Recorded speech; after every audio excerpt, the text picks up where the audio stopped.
SW Kids। پیارے بچوں، یہ کہانی ہے ایک شرارتی بچے کی جس کا نام علی تھا۔ علی 7 سال کا شرارتی بچہ تھا۔ اسکول بند ہونے کی وجہ سے دن بھر وہ اپنے گھر کے لان میں اچھل کود کرتا رہتا۔ بہار کی آمد پر ہر طرف پھول ہی پھول تھے، سرخ، گلابی، پیلے اور جامنی پھول، جس سے لان کی خوبصورتی میں مزید اضافہ ہو گیا تھا۔ علی کی امی ان پھول پودوں کا بہت خیال رکھتی، انہیں وقت پر پانی دیتی اور ان کی کانٹ چھانٹ کرتی رہتی تھی۔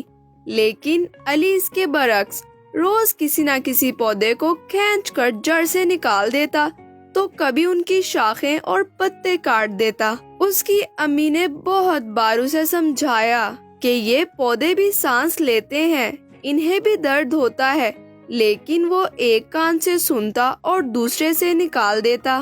ایک دن لان میں لگے ایک جامن کے درخت نے قریبی پھول سے پوچھا، کیا ہوا بھائی موتیے، تم اتنے اداس کیوں ہو؟ کیا بتاؤں خالو درخت، آج بہت تکلیف میں ہوں۔ آج ہی میرے تنے پر ایک خوبصورت سی کلی کھلی تھی، لیکن اس شرارتی بچے نے بے دردی سے اتار کر مسل ڈالی۔ اوہو، بہت افسوس ہوا بھائی، پرسوں اس نے میرے منہ پر بھی بہت زور سے گیند مارا تھا۔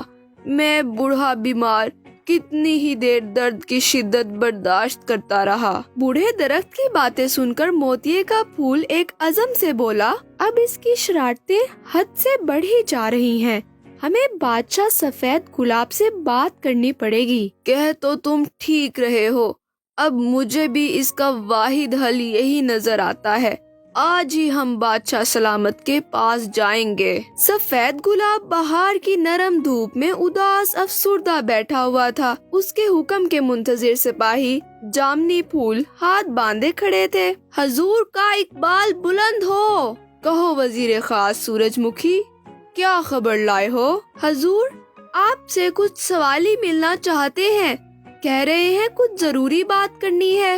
ٹھیک ہے وزیر خاص، بھیج دو انہیں۔ کچھ دیر بعد موتیے کا پھول اور جامن کا درخت سست روی سے چلتے ہوئے سفید گلاب کی خدمت میں حاضر ہوئے۔ آداب بادشاہ سلامت، بولو کیا پریشانی ہے؟ حضور، ہم سب اس شرارتی بچے سے بہت تنگ ہیں، روز وہ کسی نہ کسی پھول پودے کو نقصان پہنچا دیتا ہے۔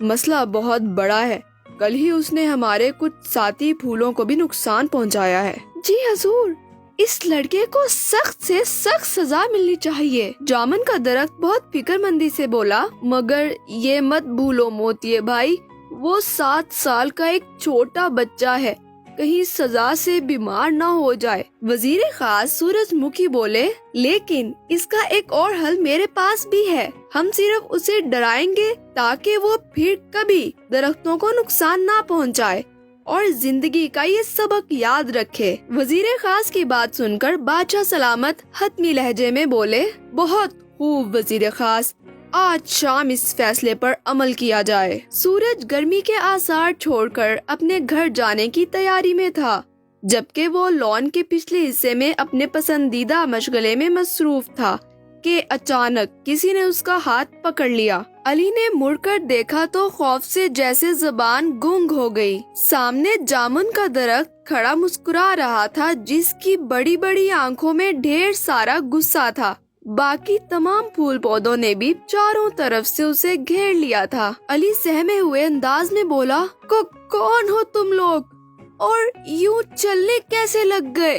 گلابی پھول بولا، وہی جنہیں تم روز نقصان پہنچاتے ہو، اب ہم تمہیں کانٹوں کی دنیا میں چھوڑ آئیں گے تاکہ تم کسی کو بھی تنگ نہ کر سکو۔ علی ان کی باتیں سن کر روتے ہوئے بولا، نہیں مجھے معاف کر دو، اب میں کسی پھول کو تنگ نہیں کروں گا۔ جامن کے درخت نے گھور کر دیکھا اور پوچھا، پہلے ہم سے وعدہ کرو تم روز پھولوں کی دیکھ بھال کرو گے۔ میں وعدہ کرتا ہوں اب کبھی کسی پھول پودے کو نقصان نہیں پہنچاؤں گا۔